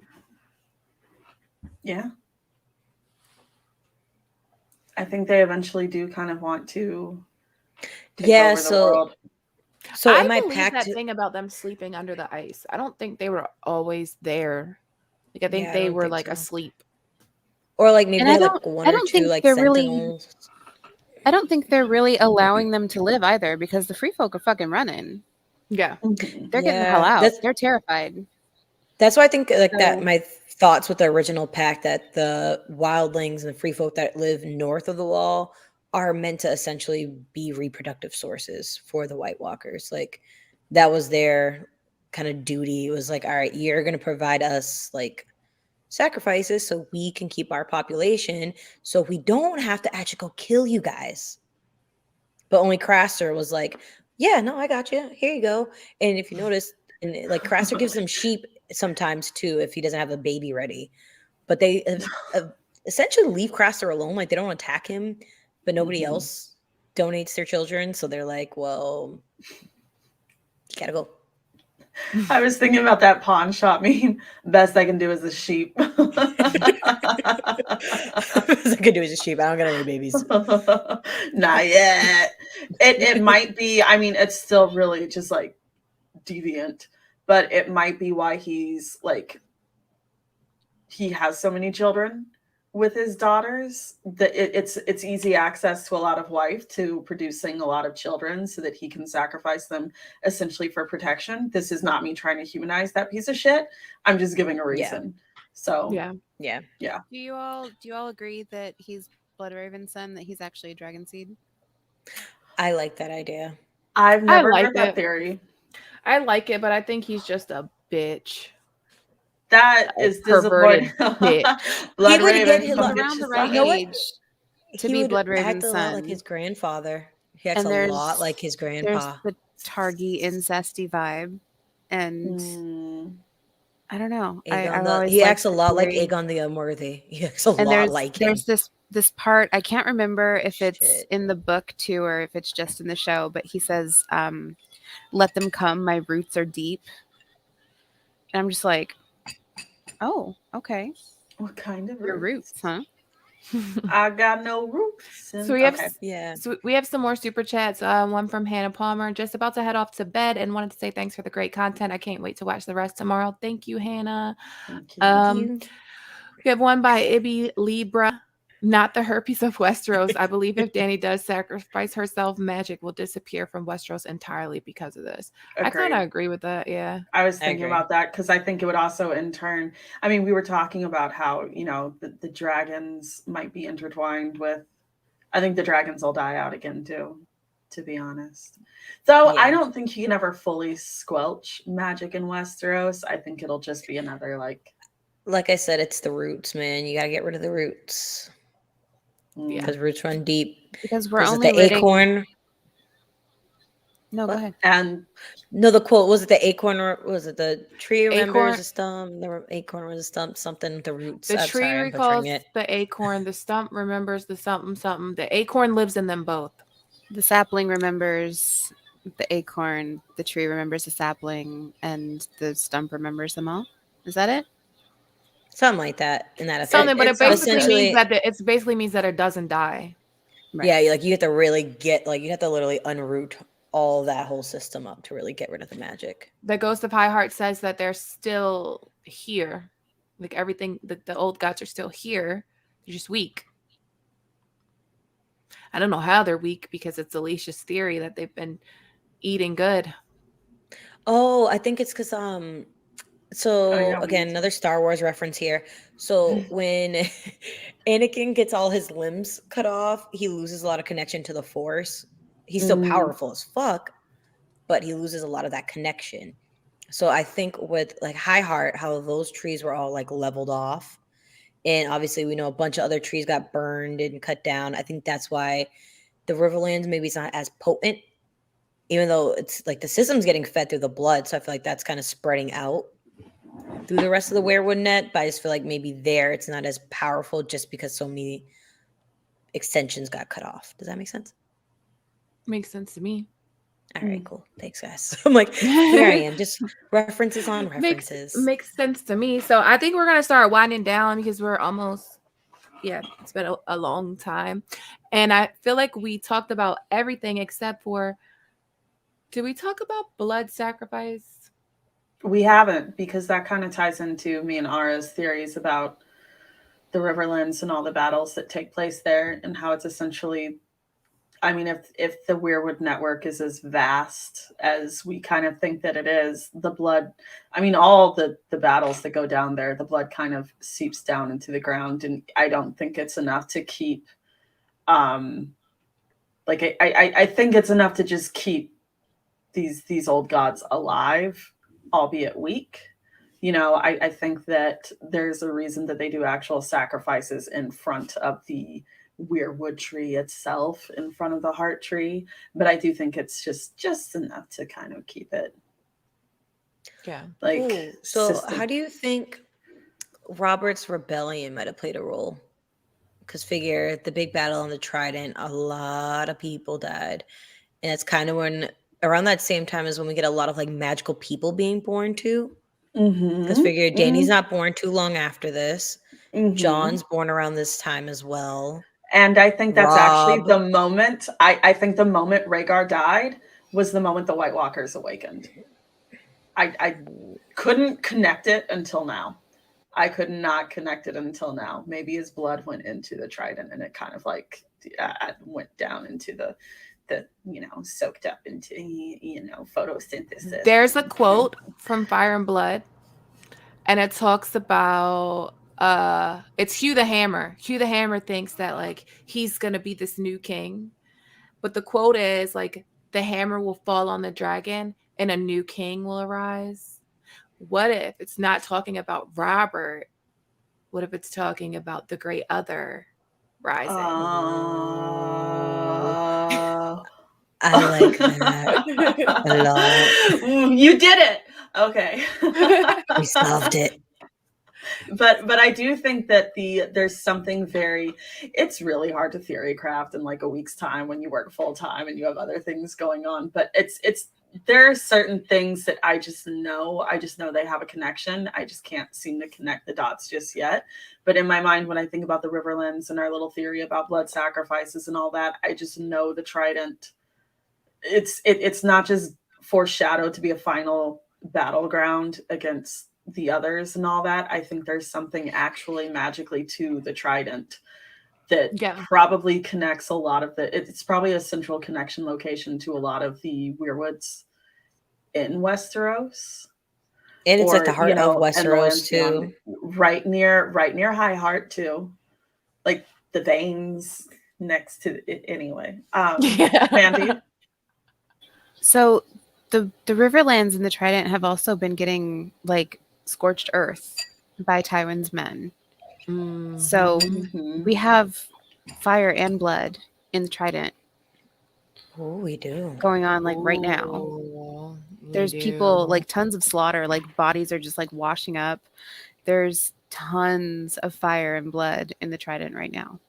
Yeah. And then figure you got the Brotherhood. The Brotherhood. And they're hanging people from trees, and then that's just soaking deeper and deeper into the roots. Look at all this inadvertent sacrifice to the old gods. Yeah, they don't even know they're doing it, and they're doing it. No, they don't. Love that for them.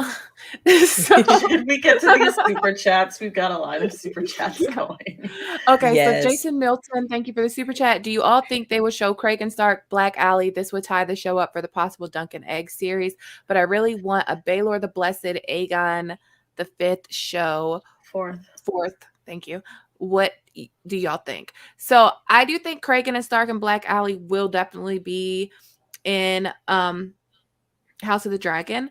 However, I don't think they're going to go into the Dunk and Egg series because George wants to finish it first. I know Ryan Condal wants to do it. Like he wants to do it, but he wants George to finish it first. So there's that. And he's not going to work on Dunk and Egg. He said he's not going to work on Dunk and Egg until he finishes Winds of Winter. But also Baelor the Blessed and Aegon the Fourth we could get, but right now we know that they have Corlys Valerian's his voyages coming. So I think the predecessor show following House of the Dragon might be about the voyages of Corlys Valerian, because I feel like Go ahead. Sorry. No, I was gonna say that might be just because I'm one of those people, I think of just like the award season for HBO, I could see them doing that as a limited series to fill in that limited series slot for nominations. Like, because I'm trying to think, like, you could do a whole series on Length of Voyage as a core list, but you could also just make it 10-episode limited series, and like Chernobyl. really, exactly, like one of those, just to That's like why fill I that wanted category. Nymeria. I wanted Nymeria so bad. But that's up there. Yeah. Oh, They're they canceled it, developing didn't they? is it? No, they did. I 'cause hope not. No, they did, and actually, I found out why. There's an interview with George and Ryan Condal. It's on, I think it's the Stuff Dreams Are Made Of podcast. But essentially, the reason why a lot of those shows got dropped, so like the Nymeria one, the that Long Night show that they were filming, most of those got dropped because none of the show writers that HBO hired have ever read any of the source material. Well, guys, George we're did not right approve it. here. We're right George here. said it. Thank you. But George said it. He's like, none of these people ever read my source material, and it was very clear and evident that they've never read any of the books. Like none of my material. Well, I'm They glad don't know then. any I'm of glad it, then, so because that's why we they don't- shut it down. And I'm happy too, because we don't need that shit. Yeah. After They had what my we got, dream we don't in need their that. hand and they squandered it. Fucking dummies. Yeah. So HBO, if you're listening, there are a lot of people in the fandom that could at least serve as people to check your lore and your history when you're writing and stuff like that. So, What a Pause. coincidence. I'm sure the job is open again after Linda's racist bullshit. So Yeah, right? we need someone to fill that slot. Do We you need want someone to to fill that fight slot me? again. Do you want to catch Yes. his hand? I recommend Lady Guinevere from, Radio Westeros. Girl, Aziz why? and I Shea. recommend myself. I I recommend recommend myself. Gray Area as I well. recommend myself. I'm sorry. But Direwolfcity no, as I think showrunners that would be fantastic. in an extended universe, Oh, yeah. I think it would be fun. Could y'all imagine? Sorry. Could y'all imagine Direwolfcity writing a show for HBO? Bitch, I am not motivated Yeah. enough. I'm just- Okay, so you can get be a coffee. PA. You You can be a coffee. PA. Get us Yeah. fried thighs and white mac and cheese. Don't mock me. You're such a bitch. You are such a bitch. How? Listen, I love- get. No, She gets the let me same give thing you all the background. Let me give you background on this. I always call her on my way home from work, and I have this affinity at least like twice a week to go to the fucking grocery store, go to the deli, and I'll be on the phone with her, and I'll be like, hold on 1 second. 2 fried thighs, half a pound of white mac and cheese. And she'll be like, bitch, you're eating the same thing. Anyway, now that you attacked me for like I didn't thousands of attack people you to like fucking... I want fried thighs and white mac and cheese. I feel like that was... Someone said While bad we pussy write- everywhere. While we write about the Blackfire rebellions, because that would be my choice. Oh, same. So, John Pierce, thank you for the super chat. Goodbye, y'all. I have a kid too. I have destroyed my own brother for my kid. I promised I could destroy a convo for her. Are you Renly? Not Renly, are you Stannis? I was gonna say because Renly also kind of like fucked over Robert's kids too a little bit. Well, Ned, but that's besides the point. So like, yeah, I don't know. Oh, Get kid involved. what? I love it. I love my daughter. Oh. Shout out to your daughter. So you're Shout not out to her. Stannis, is what I'm hearing. Then No. thank you. Josh, you always killing it with the super chats. He loves We her. love you, Josh. Love We so love you, much. Triple OG Josh. Thank you all for another great stream. Always very insightful and puts me in a good mood. So excited to listen to Preposterous tomorrow. Sending peace, love, positive vibes everyone's way. I hope everyone has a great week. Yes, I hope you guys have a great week too. You're so amazing. Should be better tomorrow. Yes. Once Mercury leaves retrograde. Oh God, I can't wait. Yeah. So So also, just because I didn't say it, I'm sorry to interrupt you. The ahead. book club. Yes. Yeah. Join the Discord. Let me pop a link up. Book club. We have book One of club these every days, I'm Monday another and day. Thursday. We have book club every Monday and Thursday at 8 p.m. Eastern Standard Time. We are reading through the entire series. We have different chapters discussing every faction of A Song of Ice and Fire you can imagine. We have theories in tinfoil. We have anything you could possibly want. You can talk about it in here. So I'm going to pop up the link. Just follow the link and I will get you set up. We have trivia every month. We have quarterly tourneys where we play games and there's prizes. And there's a lot of invites going on. There it is. Okay. I'm putting it in the chat right now. Come join us. It's a lot of fun. And when House of the Dragon... Oh, go ahead. No, continue. No, girl, go. I'll remember my thoughts. When House of the Dragon comes out in the Discord, I think... Look, Mandy runs the Discord. Mandy does everything for the Discord. I like 2 years ago made a Discord, and Mandy runs the Discord. But Mandy, am I not mistaken that there is a spoiler talk for how, like, when the show's actually on? Yes. That there is a spoiler section where you can go chat with other people while you're watching the show? Yes. So what we did when we were watching season 7 and 8 of the last series, we had watching parties, and we would all get together and talk and discuss what we thought was going to happen during the episode. And then we would drink and cry usually, and then we would come together on a voice chat afterwards and drink and cry some more, and we would discuss what happened and how they were crushing our dreams. It was fun. Yeah. Love So we had drink bingo. I would devise like games for us to play, like oriented around the show, and we had drink bingo. So every time someone died, we had to take like X amount of shots. R.I.P. our livers. Fun things. But I make it really fun in there. So there's some questions happening in the chat right now. Nim, they would like to know, because apparently there's some discourse about your beef with Val. Yeah, let's go. What's up? Oh, Jesus. No, there's like a bunch of people like, no, everybody's just like, I'm with Nim on Val. Val Wait, sucks. why Thank does- you, Beth of House Blackwood. I love you.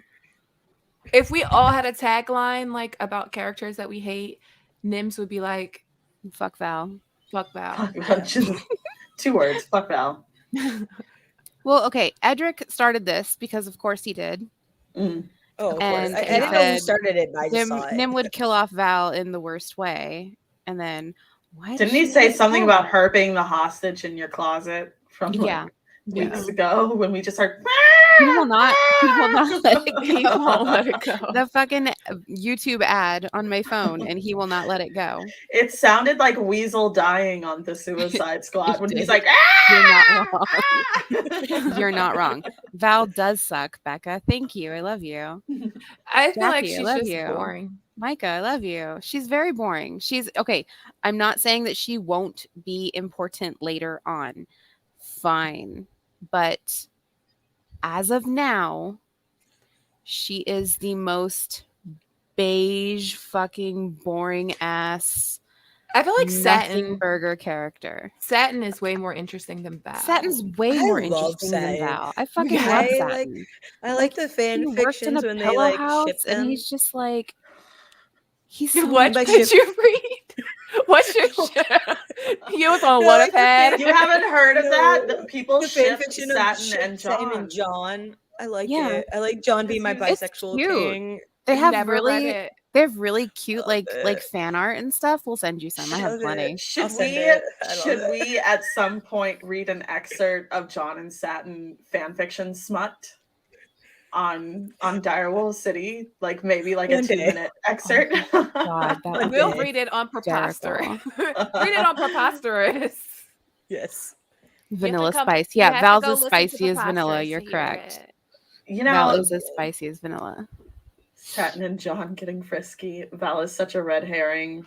These people are coming out of the woodwork. It's like they just needed the go ahead to say Val They sucks. did. They They did. just needed. Join me. We Ned can hate her wanted- together.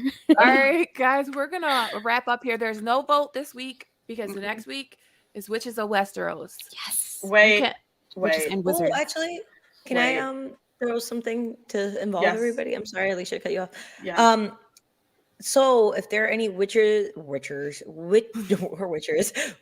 and or wizards that you guys would like us to talk about, even though we have a good list compiled, but maybe we missed Oh. somebody. So if you want to drop some witches and wizards of Westeros in a Song of Ice and Fire lore, Essos Very and all that good stuff. specifically.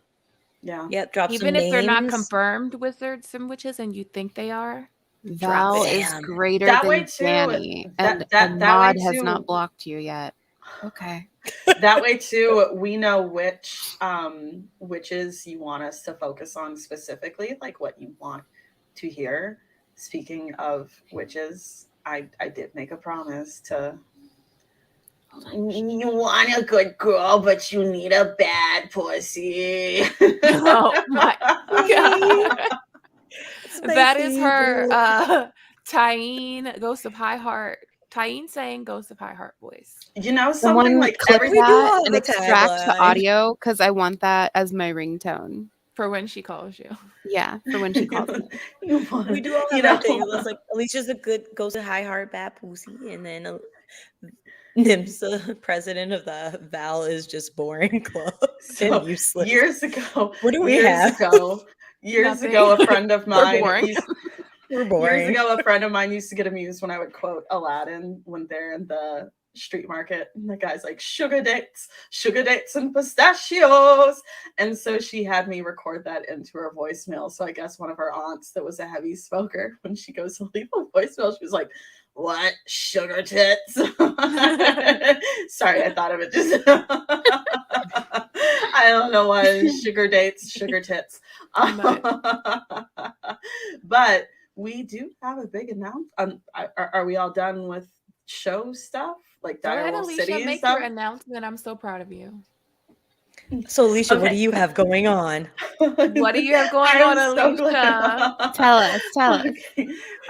Now I'm blushing. Okay, so tomorrow, October 18th, Monday the 18th, is the day. After all this, we really should just compile a whole video of previous episodes when we're like, it's coming, you guys, it's coming. Tomorrow, Preposterous AF will be dropping its first episode on all major streaming platforms where you would listen to podcasts. There will be true crime involved in it. So Preposterous AF is going to cover unexplained, unsolved, just batshit crazy stories. We do have some plans of true crime. I know that in episodes where I will not choose to partake because I've seen some shit in my life, like later on, the other three girls will probably be talking about hauntings and possessions. And it's got some dark humor thrown in the mix. So we each take turns telling each other a preposterous, crazy ass story. None of the other girls know which story we're going to do until we actually present it to them. And we just kind of banter back and forth. We ask each other questions and we just make our little side comments. So I'm so excited that it's dropping tomorrow. I really think y'all are going to enjoy it. Yeah, I think you guys would like it too. It's just like Direwolfcity, but a different topic. Yep, and anyone can follow it. You do not, if you want to suggest it to some friends that like unsolved or unexplained mysteries and true crime, you don't have to read a whole series of books to be able to follow it. Sorry, Josh Graves. I know. I know, I 1017 Brick Squad. Yes, it is Gucci Day. National Gucci Man Day. Alicia's like, what? 1017 Brick I'm Squad. totally up to date with rap music. He got married actually on 1017. I thought that was super cool. I was like, way to really hammer it home, Gucci. But Oh, yeah. Jackie C says her birthday's in two days. Happy birthday, Jackie C. So Happy are you a birthday, Scorpio? No, Happy early Scorpio name season day. starts on the 23rd. That is Champ's He's a birthday. Libra. A Libra. No. Champ is a Scorpio. Champ is a Scorpio. He is. He's got Yep. big Scorpio energy. Does he? Because I feel He like he's does. just a little pussy. Like I just. All right, guys, we're gone. Have a good night. Have a good night. But before we leave, if you are watching American Horror Story, do not forget to subscribe to our channel at I Eat Zebra. Subscribe to her channel so we will be live streaming the finale right after the episode. Hopefully it's better. Actually, speaking of my channel, guys, I am 10 subscribers away from 1K. So if y'all Tell can your head friends. over and make my dreams come true and let me hit that nice little 1K mark today, that'd be awesome. Appreciate you all. Yes. Hold on, Love let you me pop guys. up a link. It would make my day. I eat zebra on all platforms because I'm not creative. So, So Beth, someone creative. asked about the voting, if we just want to reiterate what's going on with that again, as far Sure. as, yeah. So we're gonna continue the month of October doing creepy topics. So next week we are doing the witches of Westeros. So if whatever witch you want us to talk about, just comment it. But we'll be talking about all the witches. But just give us your suggestions just in case we leave one out that you wanted to talk about. And then the next Sunday we will be talking about the secrets of Valyria. That's the Halloween special. So on Halloween, the creepiest thing to talk about is gonna be Valyria. And then going into November is gonna be all about family and friends. So we're gonna have the first week of November, we're going to be covering House of the Dragon, because House of the Dragon is a family civil war. So all of November we'll be covering House of the Dragon. And then in December, we're going to finish the main characters of Winds of Winter. So Tyrion. we're Arya. heading to Essos. We're going to Essos. We're going to So Essos. we'll So be then back to voting in December. back to voting in Yes. December, and we'll still have things for you to vote on, because we're going to be having a trivia in November, so that at in the last week in November, you guys from the chat can come on, and I looked it up, and I can have 29 people on at one time. Oh my gosh. That's going to be so chaotic. I just But- got overstimulated. I'll I need a think we're weight gonna- blanket for that stream. I think we're going to keep Yeah. it at 6. I think we're going to keep it at 6, but we'll see. Because I feel like 29 people would just be chaotic. A lot.